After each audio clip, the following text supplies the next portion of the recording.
all people have is 80 minutes to judge your ability on.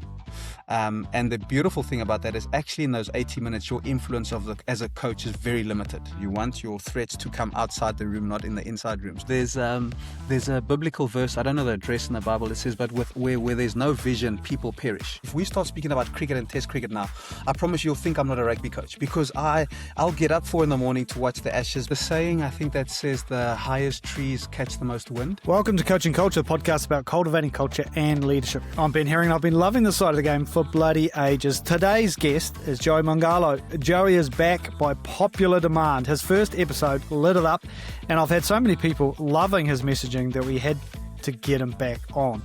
If you don't know, Joey is currently coaching the Sharks in South Africa, and more than that, Joey brings extraordinary perspective to coaching culture. Having lost his father early, having elite rugby coaching experience, multiple degrees, and even his own leadership business. On top of that, he is an absolutely champion man. It's a pleasure, Joey, to have you back on the Coaching Culture podcast. Ben, thank you for that resounding introduction. I was actually saying to my wife, I was wondering why you brought me the second time. You know, usually when somebody calls you around the second time, it's to redo it again because it wasn't good enough. But I'm glad you've said that it was by popular demand. So no pressure, but it's always a joy to be here. And I want to compliment you as well. I've just been watching all your other episodes. I think your ability to unearth knowledge from people and to bring it out of them, to draw it out of them, I think it's quite a skill. So keep doing what you're doing. You're changing many lives out there, bro. Thanks, mate. Well, it is a pleasure with people like yourself on the show, and the people that I surround myself over here in Australia just love hearing your voice too, mate. And you're doing great things yourself, not only on the rugby field, but on the business side too, mate, and the leadership side, which we will get to later on, because whilst the show's vehicle is rugby, it is for everybody that runs teams, whether it's corporate or otherwise, on field and off. And your perspective there is very unique, and I'd love to dive into that later on the show. But first, mate, I'd love to talk to you about some of the pressures of coaching. You've already talked about culture in the previous one, but very topical at the moment, where when the stresses and strains come on in rugby, why is the pressure on coaches so intense? There's a saying, I think, that says the highest trees catch the most wind. So I don't know if it's a South African thing, but we often speak about that. So it's almost like a realization that we all want to climb the corporate ladder or the rugby ladder. As an under-19 coach at the Lions, I was thinking, one day I want to get there, I want to do this. But the minute you get there, you must know that this is what you asked for. You asked for that the highest winds are going to catch the highest trees are going to catch the most wind, which means you are highly exposed. And what I mean by highly exposed is that there is no covering, So once the players go out of there, all people have is 80 minutes to judge your ability on. And the beautiful thing about that is actually in those 80 minutes, your influence as a coach is very limited. What you do before then and what you do after that matters a lot. But the actual 80 minutes of rugby, your influence is very little. And that's all people have to judge you on. Nobody writes a narrative of, hey, look how well you reviewed on Monday and how your preview linked well. Look how well you helped the guys recover. That's not in the discussion. The discussion is the 80 minutes. And I think that's where the pressure comes from, is that it's a yes or a no tick. There is no maybe and in between. I think if you can think of any assessment where somebody assesses you well, they'll say, build a burger, So tell Ben, hey, listen, you started this well, you did this, and then this you can do better, and then you're very good at that. So we build this burger where the bun on either side is positive. So you enter positive, you give the constructive criticism, and then you close the bun with something positive. With coaching, it's raw. It's only the middle pit. It's only the patty, and the patty is either good or it's not good. And you get to hear it, I probably envy the coaches who coached before the social media era as well, and the media, so those guys, I'm sure they went home, and the guys at their church or in the grocery shopping mall walked the other way when they walked around them. But the coaches now, the guys get to cop it everywhere. It's everywhere out there. So I think that's probably part of it, part of the start of that conversation. Isn't it amazing? Particularly more so in other sports like soccer, isn't it? Like, they're ruthless, aren't they? Like, you lose a few games in a row and you're gone. Like the patty's not cooked right. You're out, and Yeah, that's the reality, isn't it? it is, man. How do you separate that feeling, like you as coach, from the 80 minutes? Like, how do you remove yourself and not let it destroy you as a coach? Because that's, a fear and a pressure which is real, right? Yep, that's good. I would say in the back end, a habit that I've gotten into doing whenever I get into a place of doubt or concern, anything like that, I like to go back and write out my CV. So I literally remind myself, I write it back and I say, okay, 2011, you were with the Lions, first coaching gig. You won the Lions under 19s with that coaching group. Then 2016 and 2017 again, 2018 Super Rugby final. So I write those things not as an arrogant or a whatever thing, is to say, remind yourself of who you are. Because noise does that, right? Like noise distracts you from your identity. Like who is Joey Mongalo at its core, both as a man and as a rugby coach? So as a rugby coach, I write those down so I can remind yourself to say, hey, you're okay. You belong here.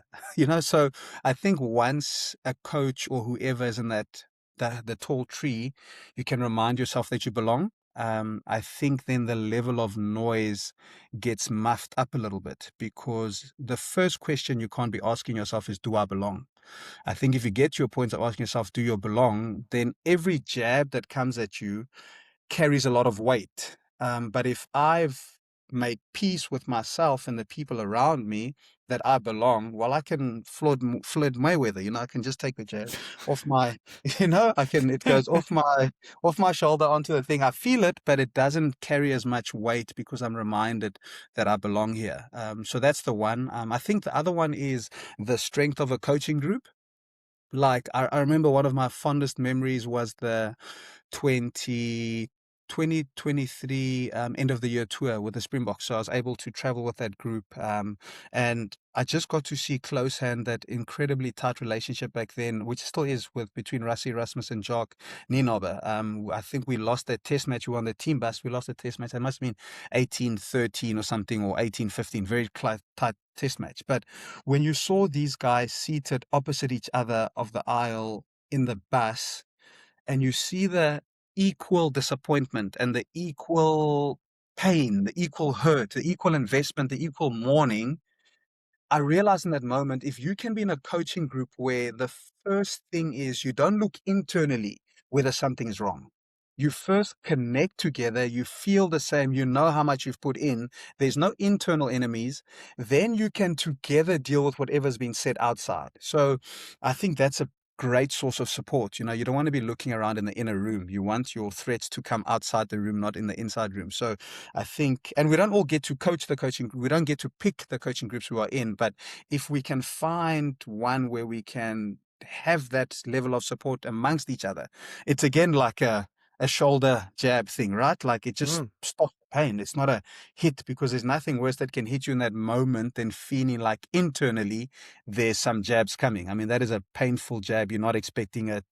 So you want to sense that sense of security first internally. And how would you suggest you go about, like, in most coaching teams, you don't get to pick everyone you're working with.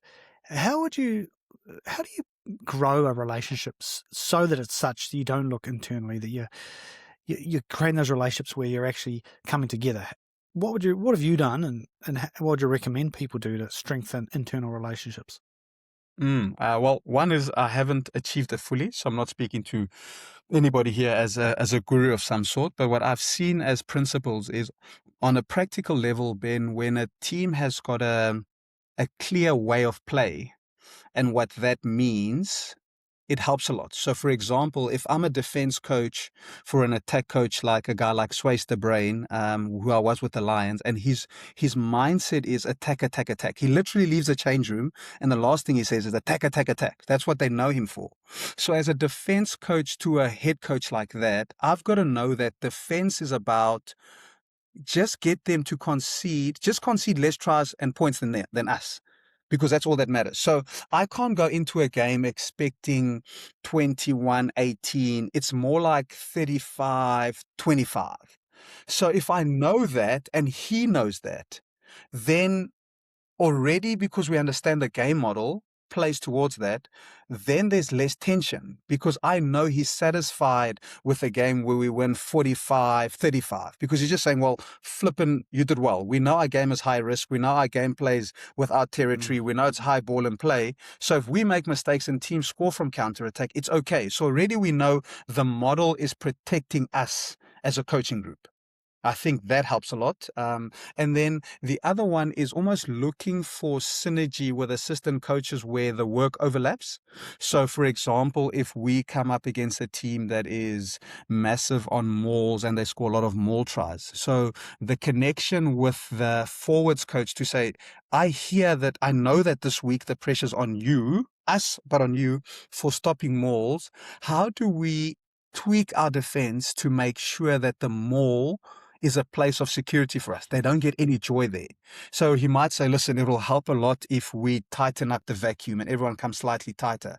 So I think then the guy feels like, flip, this oak is not just in it for himself, but he's in it for the greater group, right? And then it's like, okay, well, when his term comes and he's under pressure and he's asking on a 7-man defense whether he can go with 6-man so we can have one out, I'll gladly give that to him because he's reached out an olive branch, so I can myself reach out an olive branch, and it's easier said than done, Ben, because I know when pressure comes, we easily become silos, right? So when the pressure comes, is as long as we're conceding few points, I know that my job is safe.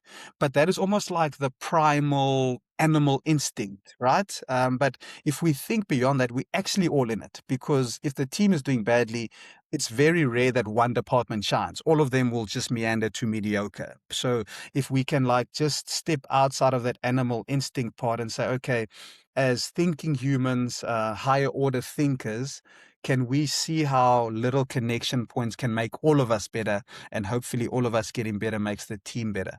And again, a lot of it's theoretical, but it takes a lot of boldness to go out to people and reach out that way, and also trust that what you're putting in there with another assistant coach, they'll do the same to you. Yes, it's awesome. So effectively you're saying you don't work in silos as a coaching group, do you?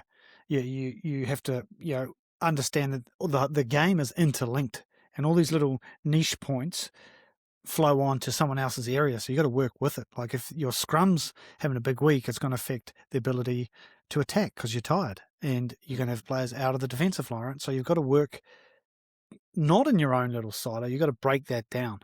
That's essentially the essence of it, isn't it? Yeah, I think you're spot on. You've nailed it. It is intertwined. And I think a generation or two ago, rugby was sort of like that. You almost had your attack, you had your defense, you had your set piece, because there was a lot of stop-start rugby, got your penalty, kicked out, did them all, got a penalty, kicked out again. But now the kicking game itself and how you play between the 222s has become such a critical way. The way I've tried to articulate it for myself is that you almost see a team's desire to win by how they play in the opposition 22, because they want to score. You just see a massive desire, we're going to score. You see a team's character for me about how they defend in their own 22.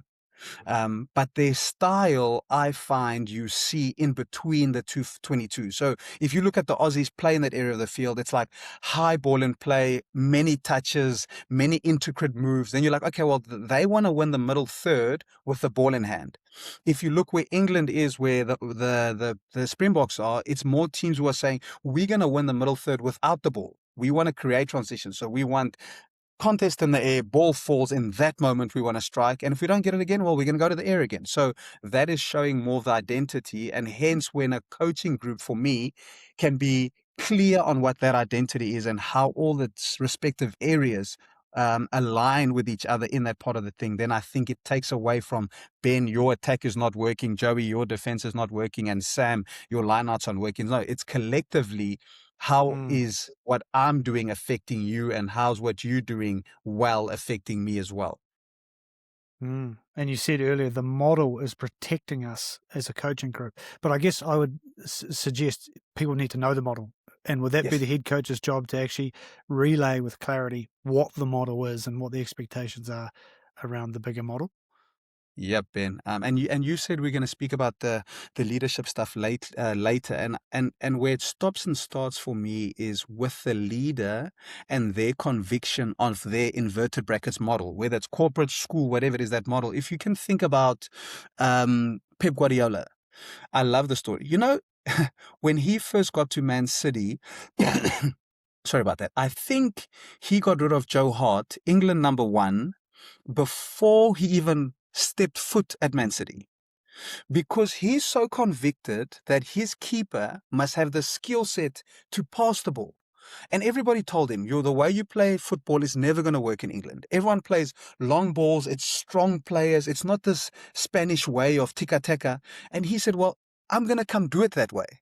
So if you ever go to him, he'll tell you, my man, I need guys who in a 5 by 5 meter room can pass the ball 100 times in 2 minutes. He's going to live and die by that. So when you come as an assistant coach to him, you can't be thinking, how are we going to kick long balls to number 9 and he's going to chest trap and score? It's like, even with Holland, they don't even do that, right? So it's such a conviction, and it's got to be pervasive. Everything you do, train, speak about, everything is. I got a friend, Dave Williams. You should actually get him on a show sometime. He's brilliant. He speaks about how everything should be subservient to the model. Your recruitment, your advertising, your everything. It's almost the center point is around that model. It's everything. And I love the hence, word you use, pervasive, when you said it. Like, it just seeps in everywhere. Like, you can't get away from it, right? It's almost like a disease on you.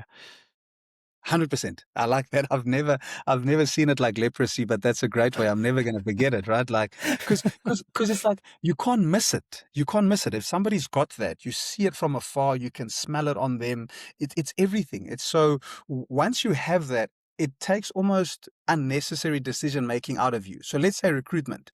If you are Pep Guardiola and you see central backs, and there's guys who you see struggle to pass the ball and interchange the ball, but even he's the best in that competition, you're looking at him, you're thinking, even though he's the best there, he's not going to be the best for us. We'll rather take the guy who's maybe a tier lower, but he understands and he's got the primary skill set to do what we do, so we're going to take him. Everybody else can go for the other guy, but we're going to take this person. What are we going to do in preseason? Well, how do we improve short passing? Because that's what we do. And what are we going to do with our personal development? Well, we're going to go look at sports codes who pass the ball a lot in a short space of time, because whatever we can learn there is going to help aid the model. So I hope you can see in those 3 short examples how, because it's pervasive, it influences every decision that we make and takes unnecessary decision making out of the way, Ben. Sorry, I had to add that. No, that's important, man. Unnecessary decision making. It's just done. You don't need to think, do you? Because you just go, it's done. It's like the kids at home. They just know dad is going to say no to a dog because he's staunchly against pets. So they don't even ask anymore because they know my answer. It's everywhere. They know it. It's simplified. But mate, how do you get the that sort of conviction in a leader? Like, how do you grow that in someone? Because it's, for most people, there's a bit of doubt and they're not quite sure they're working things out. How do you have that pervasive conviction about what you stand for? Just one quick one before I answer that one with the pets. We've told our daughters that mom and dad are allergic to pets. So, so one day they'll be old enough to listen to this and say, "What were you doing?" But we're not pet fans. So we love animals, but we're not pet fans. So we've told ours the same. So they know that they won't ask us for pets. But on your question, I think it's a massive one. I think a couple of things, Ben. I think one is, sometimes you enter an environment and things are done so contrary to the way you want to do them that you say, I'm going to do the exact opposite of that when I get my own opportunity. So I remember in my early coaching career, I worked with a head coach and he just never backed me. It felt like he was always watching over my shoulder. It felt like he was second guessing everything I was doing. And while this was going on, I thought to myself, the first time I'm a head coach, I'm going to give those assistants so much freedom, so much backing, so much support that I never want them to to feel an ounce of what I felt from that guy. So when they did their units meeting, I'd literally sit with a physio under the poles on the backpacks, or just watching on the behind the poles, just watching and saying to them, you do your thing. I want you to know at that moment, you're the head coach of your unit. I'm fully trusting you to do your job because we spoke in the coaches meeting. You said what you're going to do. I want you to feel the freedom that I didn't feel. So I think there's a sense of when you've experienced something and you never want somebody else to experience it. I think there's that. There's definitely that element. The other one is if you've backed something else and didn't get the result that you wanted, and you in your review process are saying to yourself, man, I wish I was reviewing now what I backed and that didn't work. And not, I did what Ben suggested I would do and that doesn't work. So my first review, and I was thinking, shucks, I should have just backed myself. Right. So first I've got to reconcile the fact that I backed Ben and not myself. And then after that, I can start to then try process the rest of the review process, where I'd rather be sitting there saying, I've lost this on my own sword. I've died on my own sword. Therefore, the review is, well, what about what I believe is not working anymore? I can comprehend that. I can fix that. But it's hard to fix something that I went to war with that I didn't believe in from the beginning. So that's the other one. Then the other one I think is a sense of winning and success. If you've won doing something in a certain way, there's a surety, there's a conviction, there's a clarity to doing it all over again because you know it's highly likely to bring you success. And I say that with a caveat of it's not blind success. It's not Nokia who says we've got the 3310. We're always going to have the 3310. We're not going to change our technology and then you become obsolete. It's not that sort of. It's partly that we've got a 3310. It is working, but there's a 20% there that's saying even though it's working, how are we continuously evolving to stay ahead of the curve in what we're doing? So I think, yeah, in summary, it's that sense of something you've experienced that you really didn't enjoy, a sense of dying on your own convictions. You've experienced this thing, you're going to go to war with it, especially in the most grueling matches, one where if you don't win, you don't get your job again. You want to go in that way. And then the last one is that sense of repeating a success that you've done, but repeating it in a way that's got some evolution to it, that it's not exactly the same. So you can identify it looks similar, but there's something different because you're evolving, the game is evolving, people are evolving, technology is evolving. So you're evolving the same model in a slightly different way.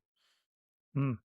Mate, I really love your first example there about the experience you've had. And I think that's a real easy one, right? Like it's sometimes you don't necessarily know what you want, but you know what you don't want, or you know pretty Yeah, clearly what you don't like. And you talked about the behavior that a coach did to you, and you said, I didn't like that. I'm not going to do that. I'm not sure what I'm going to do, but I'm definitely not going to do that. I'm going to do the yeah, opposite of that. And yeah, like I tell this example about that, mate, where it's like a kid in a candy shop, right? They're looking at all the choices and they're like, oh, I don't know which one to take. And then you go, hurry up, and they can't decide. And you go, well, which one don't you want? And they go, well, I don't want that licorice also. They're yuck. And they know straight yeah. away. And you go, righto, any other thing about that, I'll grab that, it's fine. And you're away. Mm, You're reducing the choices there. yeah.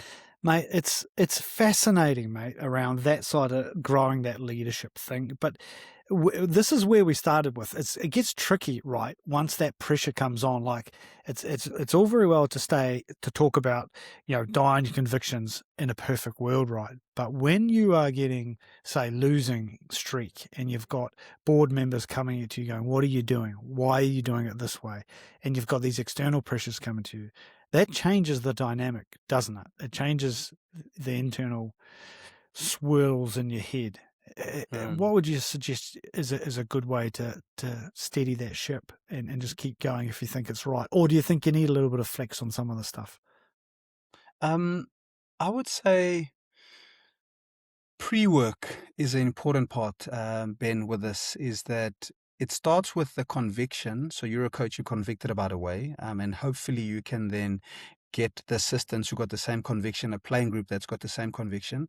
But this concept of leading up is very important for me, is that if you can get your board and all the decision makers above you understanding the model and understanding how long it's going to take to implement and what you need to implement it, that pre-work matters, because you go into a season saying the support level that you are giving me in equipment, players, etc., is at 50% at the moment. So although you know where we're trying to go, you know that your investment in this thing is only 50%. So the likelihood of us reaching full success this season is probably not there.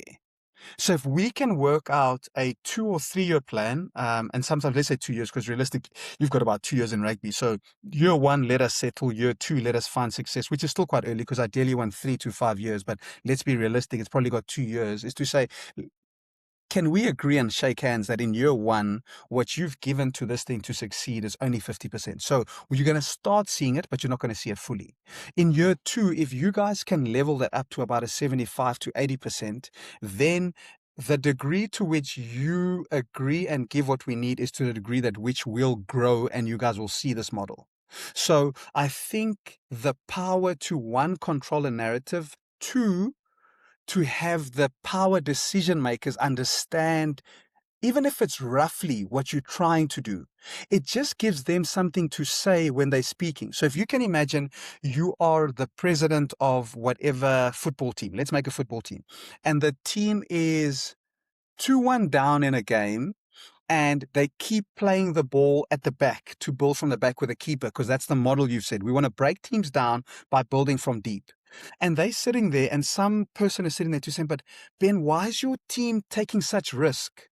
And that board member can say, do you know that he's explained this to me? The probability of breaking down a team deep makes your likelihood of scoring 50% better by what they're doing. I know it doesn't look like that. It looks insane.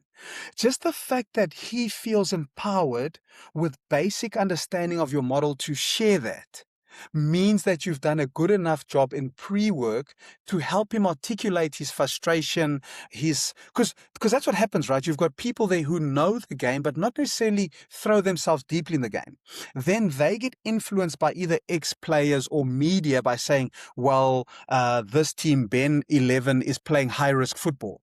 Then it's like, yeah, but why are you guys playing high-risk football? It's like, no, remember what we spoke about? We spoke about taking risks low down the field because they're going to give us rewards high up the field, even if that's just a narrative. So now you've got a narrative, you've given him words, you've given him phrases to articulate what this model is, and therefore that's power for him. So when he comes to you and he says, listen, you got to win in the next 3 games, you're like, okay, I hear you. You've said this, but remember, we are in year 1, and we said in year 1, it's going to look like this. So I would propose the narrative is, yes, they said we've got to win in the next 3 games, but even if we win 1, draw 1, or draw 2, if you see progress in the model, can you buy us more time? Because if there's not understanding of the model, then it becomes that 80-minute thing, right? That you've got people watching you and saying, you lose, Ben, you're out of here. Or I saw you losing with your model, and I can see that there's hope for this thing. I can see it growing. What you look like in January doing what you're doing and what you look like in March is vastly different. And because I can see that growth, I can go back to the board and say, guys, just hold on, 1 more preseason, 1 more year. I know I can see this thing is going off in the right direction. I love that, mate, that narrative. And that's a skill set too, right? Being able to explain yourself clearly, right? And pre-work on the vision, like sell the vision to the right people, right? There's a biblical verse, I don't know the address in the Bible, it says, but where there's no vision, people perish. Right? So when there's a clear vision, we all throwing ourselves towards something. I've had a guy address vision as an address. So if you give people a clear address of where you're going, then they can sort of strap up and say, well, I'm in this thing, like I'm in this journey. So if you've got key decision makers on board with where you are going, and they are bought in because your narrative is so clear. It's like, we are here right now. We've got the option of playing conservative football, kicking long, and we might win some games. But in the long term, we will not build a championship team.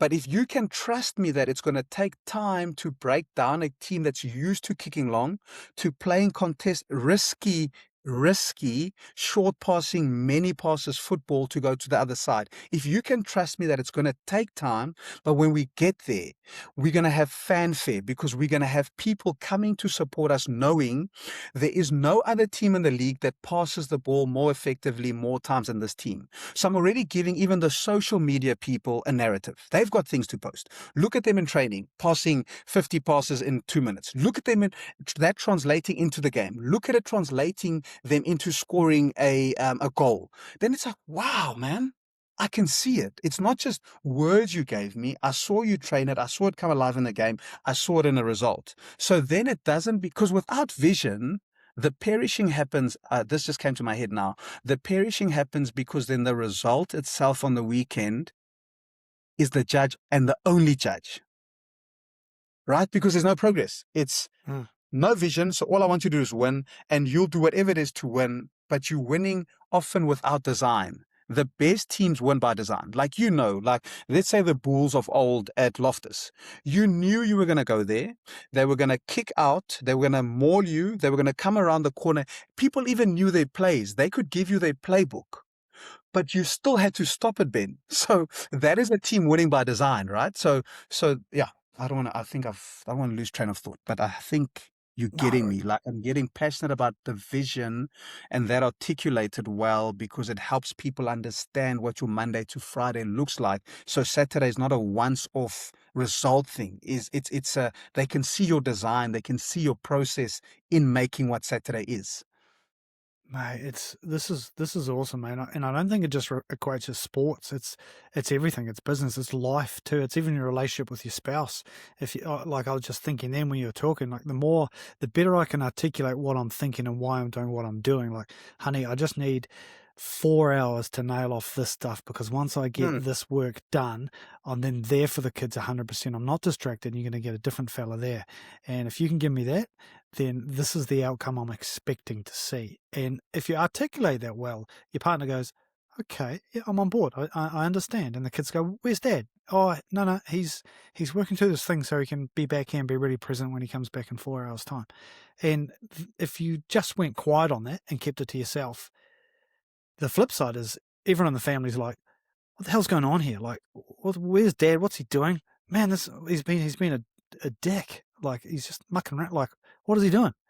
And then that sentiment spreads the same as what you're talking about, right? Rather than my wife being able to cut it off right there, bang, because she knows she's been enlightened. You've led her into the narrative and she understands the why. And so she's with you. She's on board, which is what you're talking about, the CEOs and the board members. Bro, I've never had like continuous goosebumps. So the whole time you were speaking and how you articulated that, I promise you, cut that off and sell it somewhere. It is probably the best I've heard somebody articulate this. Because think about what you've just said. There's the same scenario. A narrative is articulated, it's enlightened, so your wife comes across as a partner. Your kids buy in, so whether they asked you or asked your wife, it's the same answer because the narrative is the same, and therefore they buy in. So she can protect you on the back of that. But if the same thing happened and you stuck in your studio trying to flip and work through this Joey thing to see if you can find any gold in it, and she opens the door and you're like, no, I'm busy, I can't do that thing. She walks out reluctant because she doesn't understand what was that response. When the kids asked, what's Dad doing? Dad's being Dad again. So suddenly, same scenario, but the one goes left field wrong way. The other one is understandable. You probably get to a point where your kids say, Dad, we flippin' love the dad that you were after those 4 hours. So the next time they see you going in there, they're thinking, flip, it's awesome. Dad's going to be there for 3 or 4 hours. But when he comes back, he's superhuman. It's a different man. Bro, that is it, man. That is the point of difference between a narrative that enlightens people or a lack of communicating or not having or not communicating adequately where you're going with people. It's exactly that. And think about what you just said now about the pressure. High trees, we start with high trees, the pressure. If I'm a fan and I get let into this, somebody says, listen here, Joey, you're the head coach of the Blue 15 and you've just come in. And I say to you guys, listen, guys, you know where Blue 15 is, Veen. In our first year, can you just judge us on effort? We're not going to win much, but you can come to the stand and I can promise you from minute 1 to minute 80, you're going to see people try. And in our second year, you're going to start to see our style of play. And in our third year, you can bring anybody to come see a winning team. So suddenly, when somebody's sitting at a bar and they said, what's this Joey guy doing with the blue 50? He's like, dude, did you not see them? They lost that game, but did you see how those guys scrambled in the corner to make a try, saving tackle? Even though they lost by 20 points, this week they lost by 50. They start telling your narrative to the rest of the world. Mm-hmm. But if he doesn't know that, and the guys are, what's wrong with the blue thing? Yeah, that Joey guy, man, he's useless. He never won with a green team. He never won with a yellow team. He's doing the same thing here. Same narrative, two different ways because you were super clear about where you're going. I think this is power, man. Flip. Yeah. Just letting people in, right? Just letting people into the story. And when we're talking about the story, man, I was just thinking of another little side segue too. It's like a story, any story. I've just read the Odyssey to my kids, Homer's Odyssey, and every story has a plot, a journey, an outcome, and along the way there's characters along the way. And it's the same as when you're creating the narrative. You're telling the plot of what's going to happen, and there's a journey, and there's an outcome at the end which you address, and then along the way is the characters. You just talked then about the characters. It's about effort this year. This part of the journey, this chapter is about the characters are going to give you 100% effort. That's what this little chapter, this segment in the story is going to be. And that effort is going to lead to all sorts of things. So I just kind of love framing what you're talking about, the narrative, like an actual story. But and I guess too, to really double down on it, the more conviction you have in telling this narrative, the more passionate you get, the more into it you get. It just drives this belief in you. He knows what he's doing, this fella. Look at him. He's just, we don't know if he's right or wrong, but he's so into it. Let's just go with it, man, because this is cool to see. And so finding your little story, and your story doesn't even have to be the right story, does it? Because there's no right or wrong stories. There's just stories. So tell your one and tell it with passion and authenticness, and have a bit of an outcome and a journey along the way, and the little stories that are going to help people remember what you're talking about. Brilliant, bro. I just wrote here because I thought that plot, journey, outcome, and characters is massive for stories. So I'm definitely going to use that in the future. But I just wrote here passion, conviction, and model. Right? So if you've got this passion, it's just like we said, the model is pervasive. You can't get away from passion. If you speak to somebody about something and they tell you, if we start speaking about cricket and test cricket now, I promise you'll think I'm not a rugby coach, because I'll get up 4 a.m. to watch the Ashes because I can't wait to see baseball. So as soon as I start speaking to you about it, you're like, flip, even if I don't like cricket, I want to hear more, because the way you coming across is there must be something to this thing. It's maybe something I didn't know about it, or nobody ever explained it to me this way, but passion already locks people. Flip, there must be more to this. Let me hear. Then, because passion can be widespread, the conviction almost channels the passion. He's convicted and he's passionate about test cricket, but he's super passionate about day one, first ball, first session, because that sets the tone for the test series. Now suddenly you take all that passion and you put it into this. Who's opening the batting? What is the field set like? What's the day of the morning? You know what I mean? So you bring that all into this, and then you say, okay, to win the first session of the first test match that sets the tone for the test series, this is how I believe we do it. We set on when we're fielding, we set attacking fields, we whatever, we flip and chirp the batsman, whatever it is, you do that. When we're batting, we don't want to concede a wicket, so we don't care about run rate, for example. But it's your conviction about, so there was a passion, you convicted by bringing that passion together, but now you bring all that together into the model. Because when you're asking the characters that you spoke about, you're asking them, can you buy into this way? If you got an opening batsman, are you the type of guy who can bat for us? I don't care about the run rate, but can make sure we don't lose wickets in that first morning. Are you a grinder? Yes, I'm a grinder. My guy, you belong in this team. You fit into this thing. When you're picking your captain, setting fields, are you the type of guys willing to put 3 slips and a gully and only 2 guys on the onside, and you might have 4s scored against you, but you're willing to this? Cap skipper, I love that, coach. Let's go with that way. Then now the conviction of the model comes in. Then you start pulling the right people into this thing who will then share the same passion, share the same convictions, and then give themselves fully to this model. Jeez, I love it, mate. I love it. It's like you sort of you're wrapping it all up into one, isn't it? Like I love that little sentiment like that. If you've got a present, it's not just a toy tractor. It's the passion is the wrapping it up. Mm, The conviction is the tape that connects it all together and holds it all together, it channels it. And then underneath, once you get through those two things, the passion and the conviction, you've actually got the thing you're there for, which is yeah, the game model you believe in. And yeah, it's exciting. That's the passion, Peter's ripping apart that wrapping paper.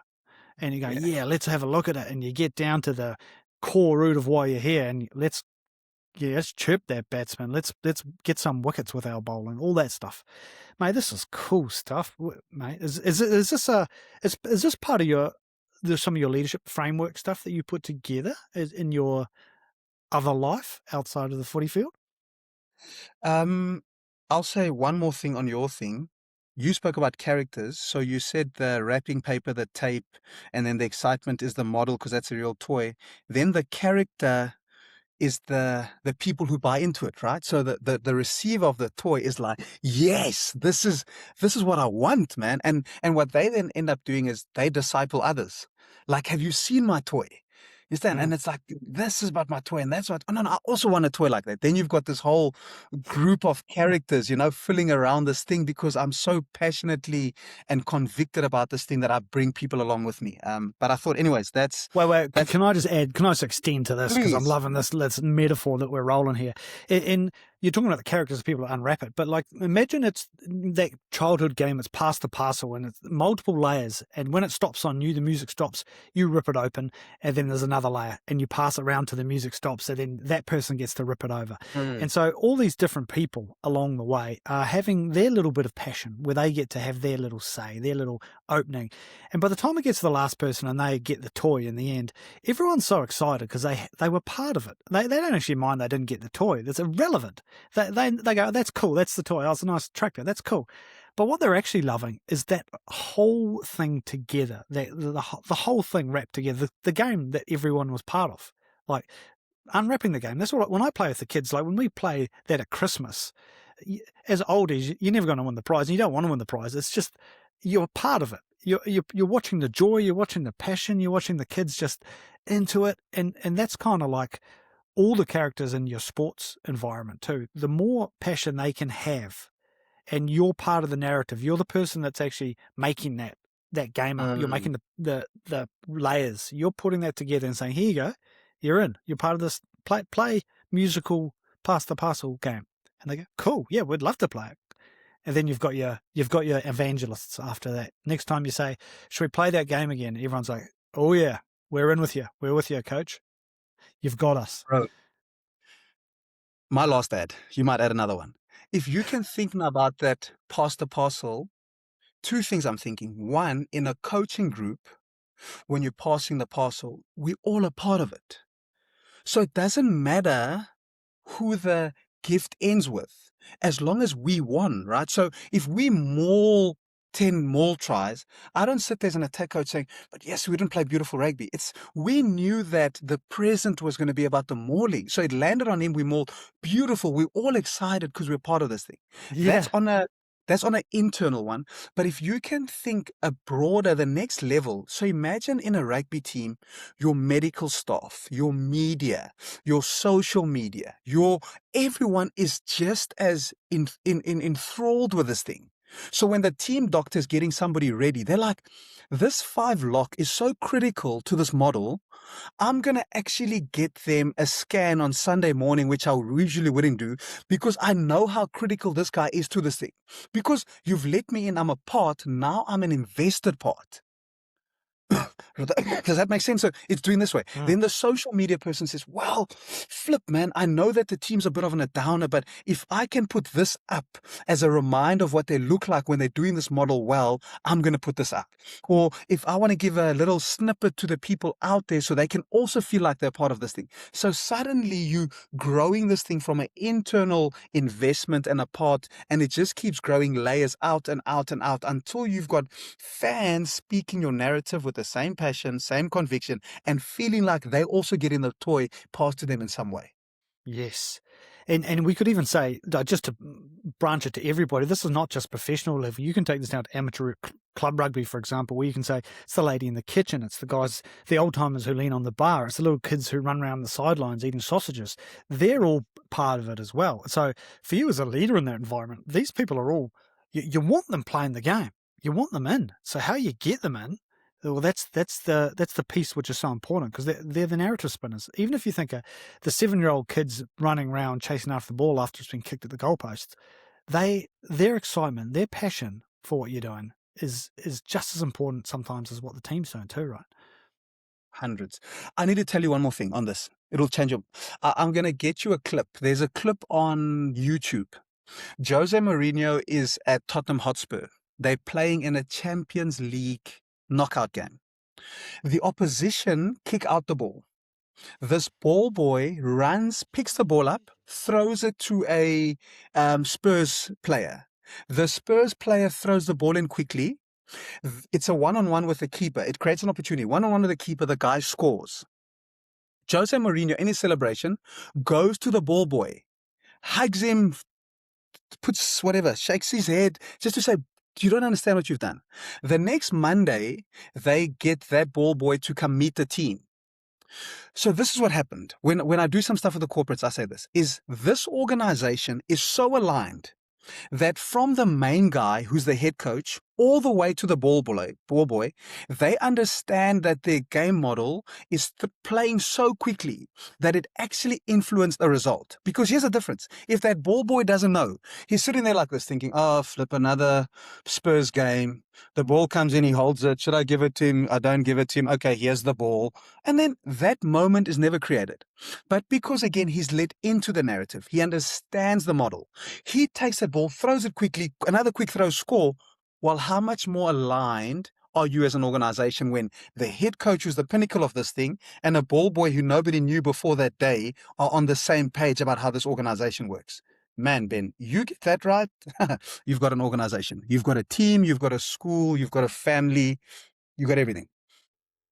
Mate, I love it, and this segues nicely into what you're doing now with this corporate stuff, right? Because our reference point, our vehicle is rugby, but this stuff, this is the business. This is regular office jobs. This is corporate stuff. This is businesses too, isn't it? Like it's just not as obvious sometimes in that setting, is it? Yep. And I'll say this, Ben, there's to into that segue, it's almost like there's three things that I'm always thinking, how do we answer these questions? The first one is the sense of life is unfair and leadership is tough, right? So that's always the premise, that you're never going to get the ideal picture. So if we start on that premise, it helps us understand that we've got work to do. Life is unfair and leadership is tough. So what's this, Joey? Is this what most people? This is the perceptions most people think of those two things. That's a very common one. Is that what you're saying? I'm saying that a lot of us are living life expecting that to be the opposite. Life is fair and leadership is easy. So Gotcha. Yeah. with our kids, often like we'll give them a chocolate and they'll measure this one. I say, Ziana, I try to cut that down the middle. And if your sister's got slightly more, it's okay. Life is unfair. It's not always going to be 100% equal. I'm trying to make it equal, but it's not equal. And all I'm saying by that is it's just building a robustness. It's not a negative towards life. It's a robustness. But I think for the sake of what you asked, let's put that one aside for now. Let's start with the first two. The first question we're trying to provide solutions for is this. Most people, you go to school, you study, you enter the workplace for yourself. I didn't study a marketing degree thinking, how do I go into the workplace and go work in a team? I studied a marketing degree thinking I'm going to be working in marketing for Vodacom to extend and grow my career. Then the first thing that happens is you get thrown into a team and you get asked to perform in a team. So everything that you've been primed for since 7 years old, you do that for the bulk of your life. And the first thing you do, you get judged on how are you going to work within the team. So we're asking people to do something that's unnatural to them, working in a team. So that's my first point, is that, okay, then how do we normalize this? How do we give you basic principles to take you, and not, you're not a bad person, out of your individualistic way and make you somebody who's more understanding of the collective and the power of the collective, how to build the collective. So that's the one area. The other area then is a lot of people, we all know this, who excel with the technical ability. The easiest way is a salesman. I sell cars, I sell the most cars for 2 years in a row. The company needs to give me an increase. The only way they can justify my increase in salary is to make me a sales manager. But who on earth has taught me the skill set to be a sales manager? Because selling a car and running a department of people who must sell cars are two completely different things. Completely.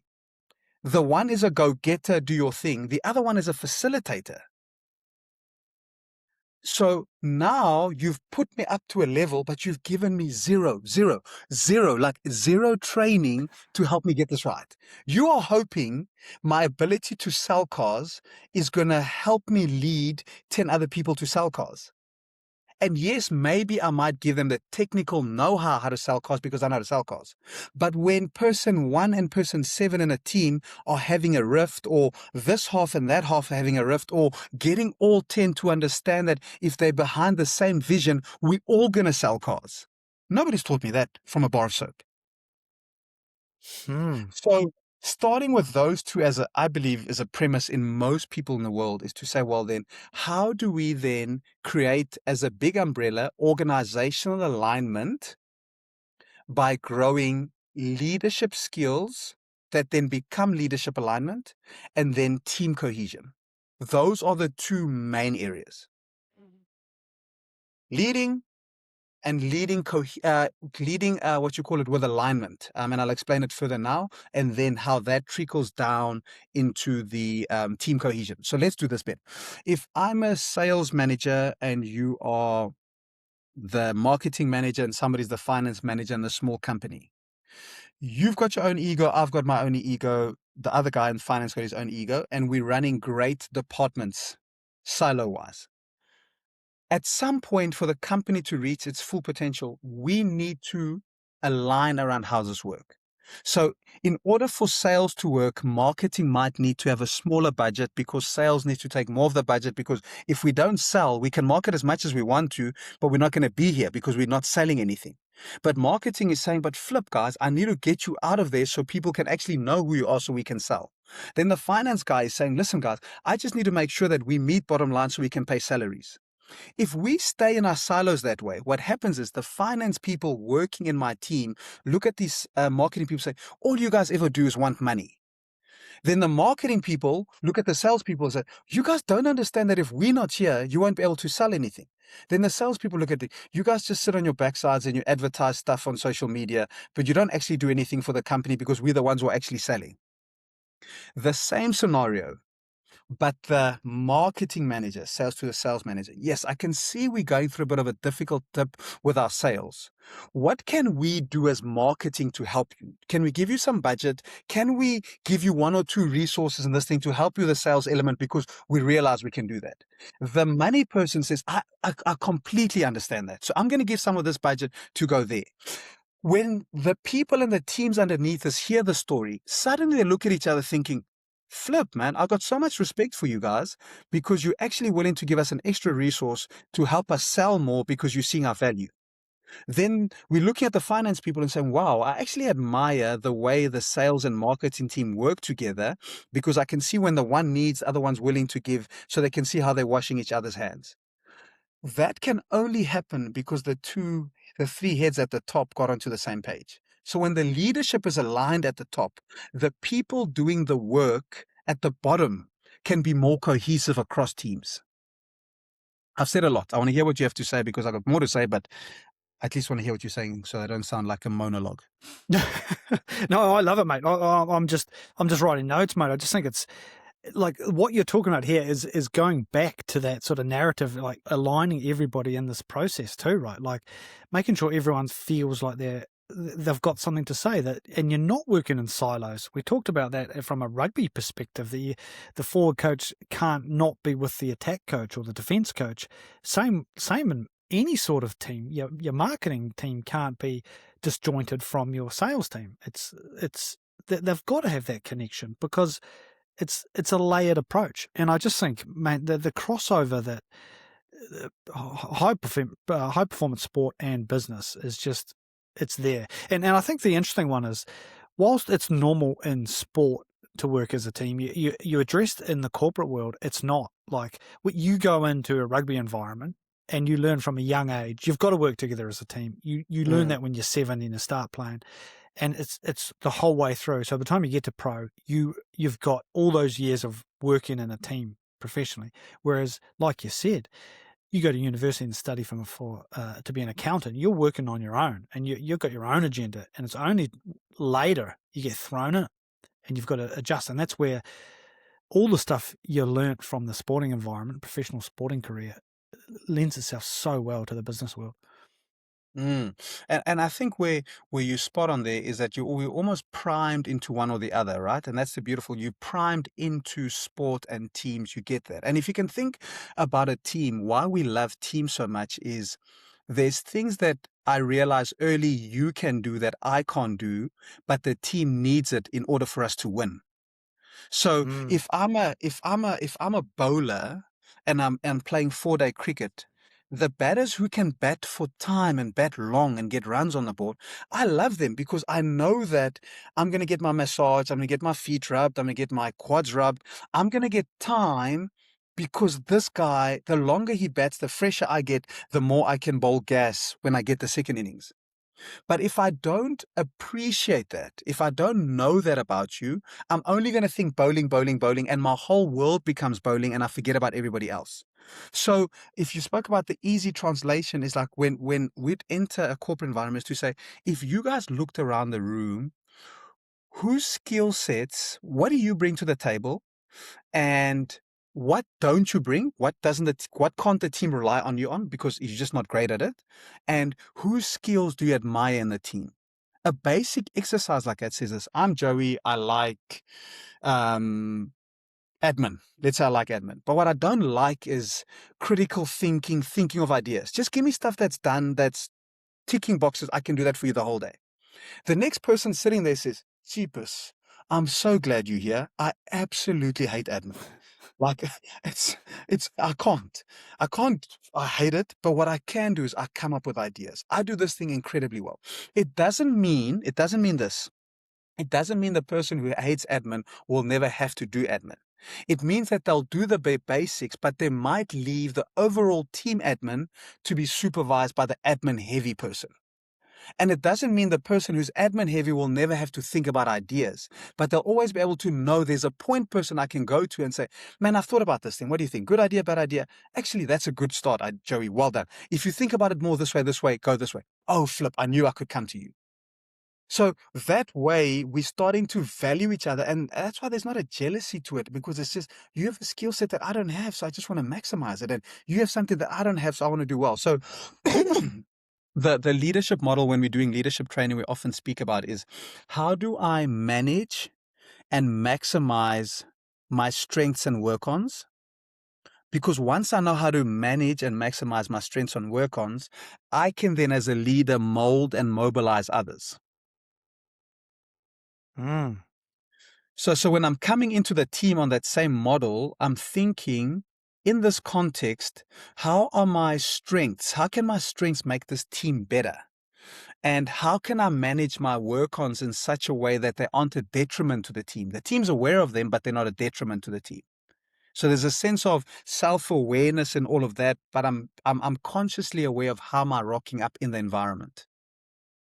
And when I can do that well on an individual and then on a team basis, then we can look out further and say, okay, now that I know this and we've got a solid foundation, how do we then mold and mobilize others? The molding and mobilizing others is that part again of selling a narrative, selling how we do things here, and then we mold people around that, and then we mobilize them to say, well, go forth, go do more of the same. You're a believer now, you're a disciple in this thing, go evangelize to other people on the same model. Uh, Manage work-ons, maximize strengths, mold and mobilize others. And you do that through the narrative you create, the how we do things around here. Mate, this is cool. Like, and as a general rule, when you're talking to businesses and groups, this is game changing for them, right? In the funniest way. So I'll say two things. One is, you know how we just sort of built this passion, conviction model, character model? Is my approach is always to come in and sit with them and hear what they're doing. And as I hear Ben and I ask questions and we do this, we often come up with a model in that moment because it's not and I'm nothing wrong with McKinsey, please, and they mustn't sue us for this, is that it's not like a model we found somewhere and we're going to come take the square and try fit it into the circle because somebody said it has to fit. It's no, what is the circle going through? Talk to me, share ideas, talk through this thing. What do you think? What do you think? Yes, that's practical. That can work. And then there you come up at least with a narrative. You might even come up with a principle or a framework. And once you do that, and here's the beauty, Ben, of your question that you asked is, once you get people starting to speak language and use frameworks, you start actually building cult-like behavior. There's nothing more satisfying. Like there's a company I'm working now with in South Africa, and they often say this. No, no, no. I was speaking to this person. We decided to have a quick alignment meeting, and now I'm aligning with this person. So because we had been building this thing of going from silos to fences, like think about that narrative. It's like instead of a silo, it's a fence because I can look over your fence and it's a safe boundary, and the fence has got a door, but I can look into your garden and say, look how that is going. Oh, you can look into my space.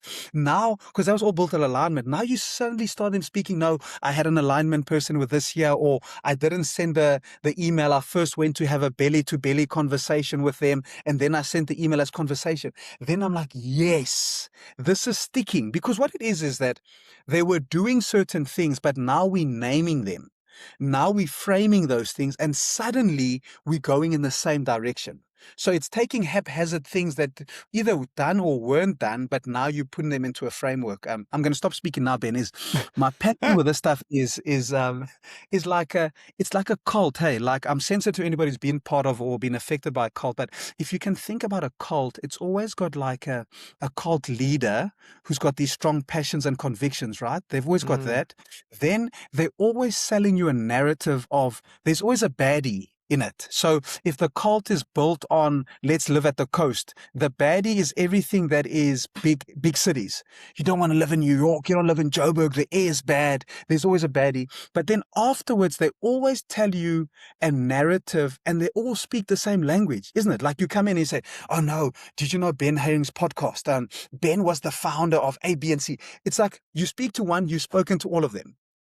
And then, because it happens that way, whether you spoke to Ben, to Joey, to Sam, you hear the same thing over and over again. So it's almost taking an organization that is more likely to be fragmented, individualistic, and making it more cohesive, more collective, more aligned, and then giving them framework, principles, narratives, phrases, and words to use to ensure that they're going in the same direction. Mate, that's awesome. And I actually really love, we just got back to the analogy around stories, and you have to have a bad guy. A good story has a really strong bad guy. That's just, someone you dislike. And right. And using that sometimes in your workspace or your rugby teams or any sort of sports team, this is what we're fighting against, this bad guy. And it could be just a concept like playing stodgy, stale rugby, or, we're against, fleet cars over personal cars, whatever it is. But if you create that sort of thing you're working against, sometimes that's just as powerful, probably more than what you're actually loving. And sometimes flipping to anything except the bad guy is the great way to go.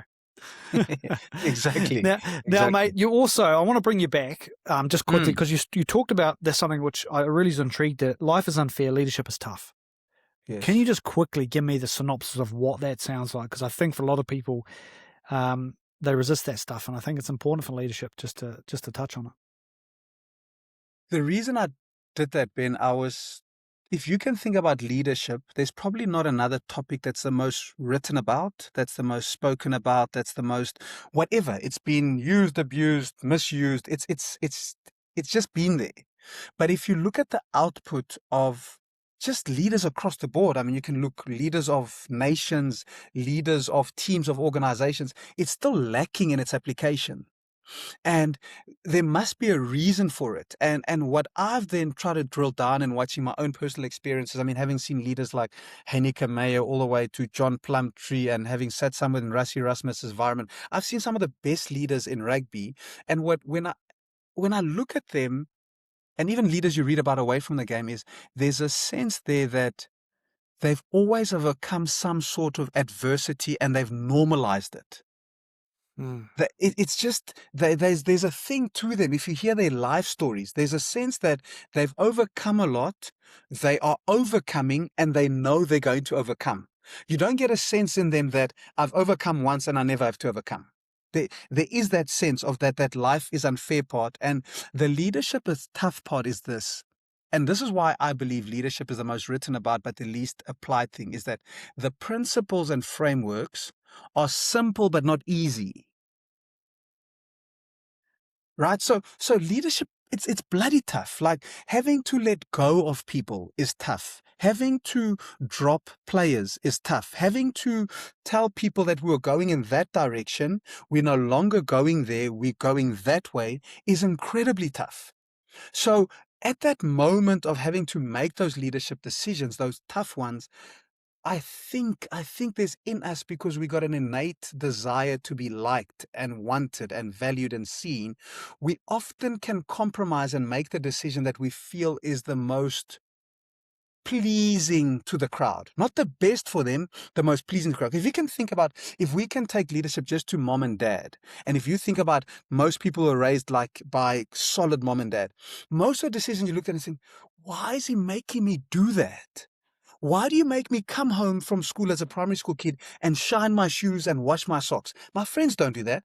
But she was teaching me a principle that has made me a better man now. Do you think it was popular for her to do that? No ways. The popular decision was go do what the rest of your friends are doing. So without losing the line of thinking, there's just that sense that the premise is that life is unfair and leadership is hard. If that's what I know, leadership's tough, and I enter it that way, and I'm not entering into a popularity contest, I'm entering into a place where people, all they need to do is respect me. And I believe you are respected if you take a direction with conviction and you help people understand why you're taking it.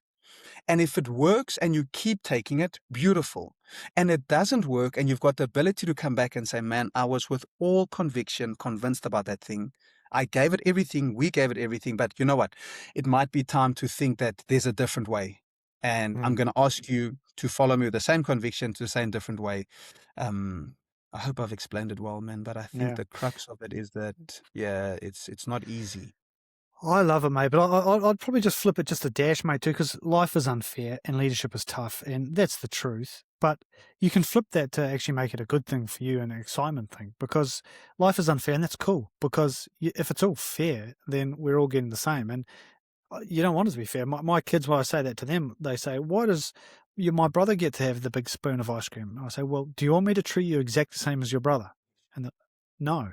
No, they say, and they understand why, that it's different. And then same leadership is tough. Well, if it wasn't tough, everyone would be doing it, and you wouldn't have this opportunity to get ahead. And I always think about like rugby. I remember when rucking was a thing where you get stood all over, and people say, oh, you as a number 7 must be glad that that's out of the game. And I was like, no, because I love that side of things, because if I was braver than everyone else, I'd be better than everyone else. And so it was, you just flipped that narrative. And I think it's important to do that with those two awesome concepts. You acknowledge them, life is unfair and leadership is tough, but there's a good challenge in that. And that's what you go into, knowing that reality.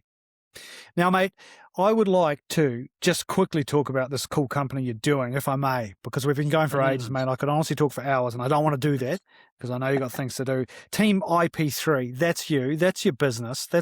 You're running this leadership company. Just what is it, mate? So people know that you're more than just a rugby coach, and a lot more. You run this leadership alignment groupings. What is it about, mate, and how can people find out about it?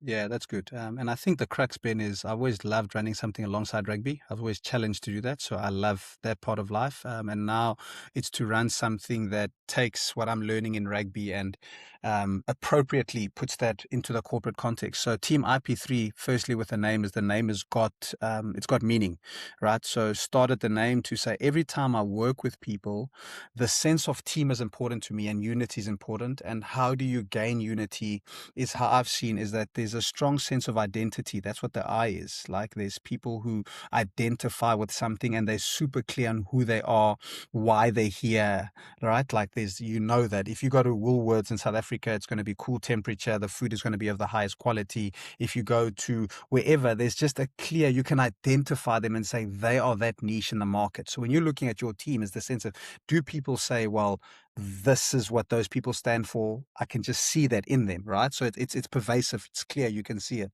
Then the P is the first P, because it's IP3, the three Ps, is purpose, is to say, as an organization, as a group of people, is it super clear to people what our purpose is? Yes, the first purpose is to make money and feed our families. That's definitely there.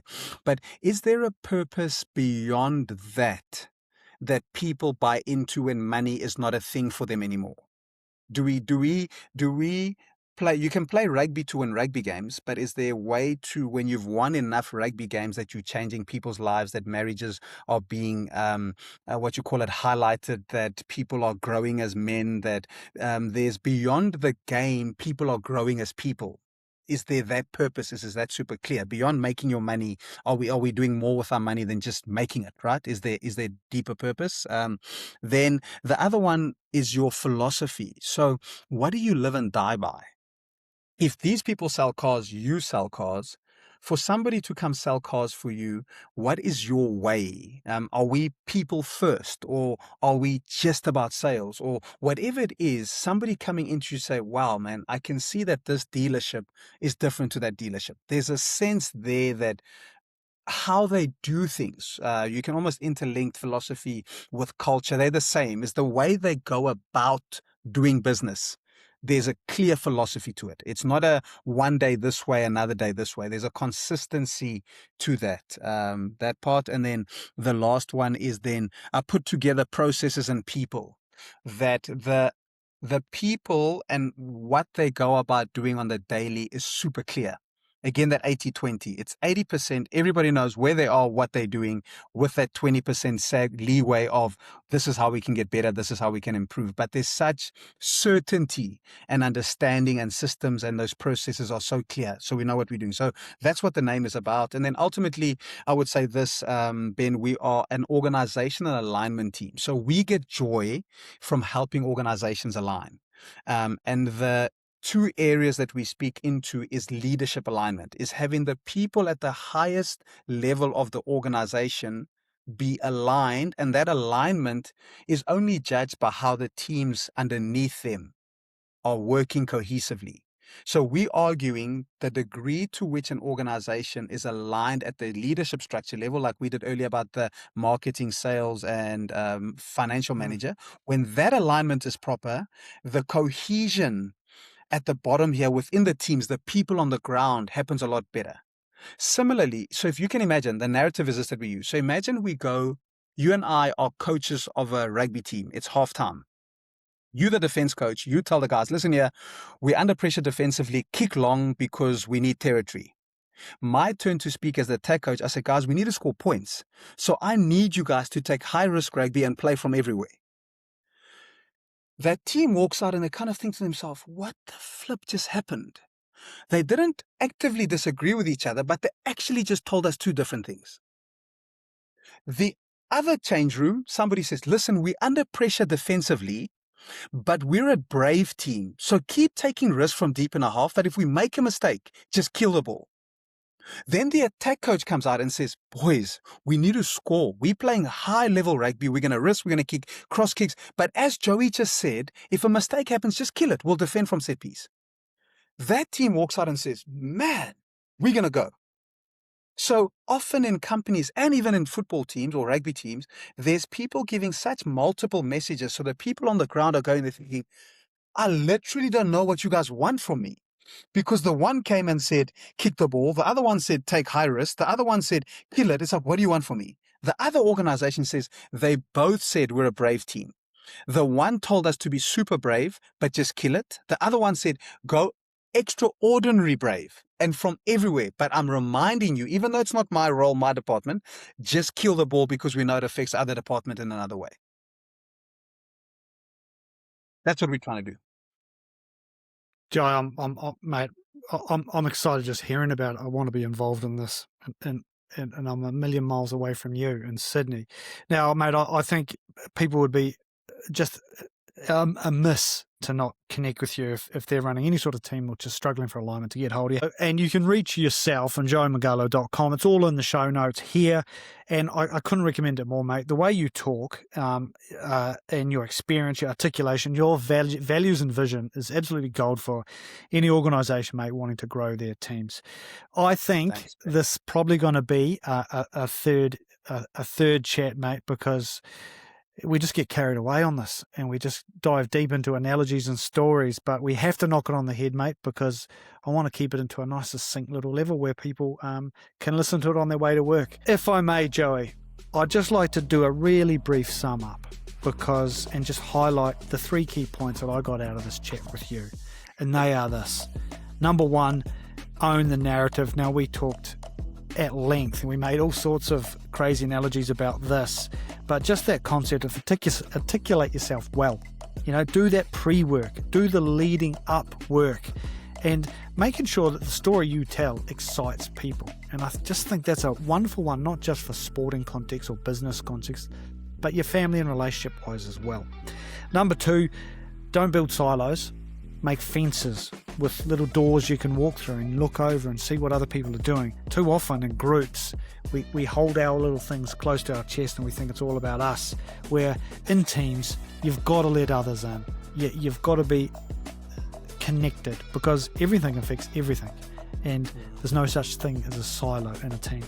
And number 3, this cool little concept that we came up with, a passion, conviction model. And as a leader, part of your massive job is that passion piece, to be the person that people just rally in behind and love what you're doing. Make them come to life. We talked about the pass the parcel game, that exciting game you play at Christmas time with the little kids, and making people want to play the game with the layers and layers and layers of things until you get to the main thing, which is the toy or the present at the bottom. Joey Mongalo, once again, what an absolute pleasure to have you on the Coaching Culture podcast.